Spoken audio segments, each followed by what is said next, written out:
Yesu ashimwe. Dusangire amajambo dusanga mu gitabo cy'Itanguriro igice cya 20 umurongo wa 17 n'uwa 18 haravuga ngo maze Aburahamu asenga Imana ikiza Abimeleki umwamikazi wiwe n'incoreke ziwe barabyara kuko warawe yari yateye abo mu rugo kwa Abimeleki bose kubingumba abahoye Sara umugore wa Aburahamu. Dusangire ijambo rivuga ngo aho ugeze ibintu bihinduke. Aburahamu yaravuye ahari aja kugerera igerari harongowe n'umwami Abimeleki. Agezeyo abesha ko Sara ari umushikiwe na Sara avuga ko ari musaza wiwe ngo yatinya ko bamugirira nabi kubera umugore wiwe yari mwiza cyane w'akaranga. Hanyuma Abimeleki amaze kumubona amutwara ku kirimba kugira ngo amugire umugore wiwe.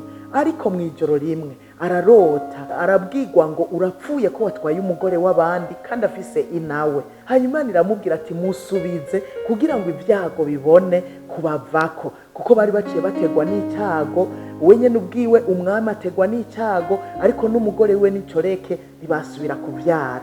Ataramusubiza amaze kumusubiza naha twasomye Aburahamu acarabasengera asengera umwami arakira n'umwamikazi wiwe n'incoreke nabo nyene basubira kuvyara. Nuko rero Aburahamu ahindura ibintu. Burya aho ugeze ibintu birashobora guhinduka, ingumba zikavyara, abagwaye bagakira kuko turafise Imana. Ico twatuye kirakoreka. Na Elisa hamwe yarari Yeriko abene gihugu baraje baramubwira ngo hano hantu tuba kino gisagara urabona ko cubatse neza ari ciza cyane ariko amazi yaho atera uburambo. Hanyuma Elisa arababwira ati nimuzana agakono gashasha mugashiremwo umunyu. Elisa cyagenda ku isoko. Burya ni wagira ikibazo uzogende kugisambura uhereye ku isoko hahandi nyene biva amazi bayavoma bayakuye hariya ku mugezi nawe acaza ku mugezi kubisamburirayo. Aragenda aterera ya mazi aravuga ngo uku ni kuhoraho agize aya mazi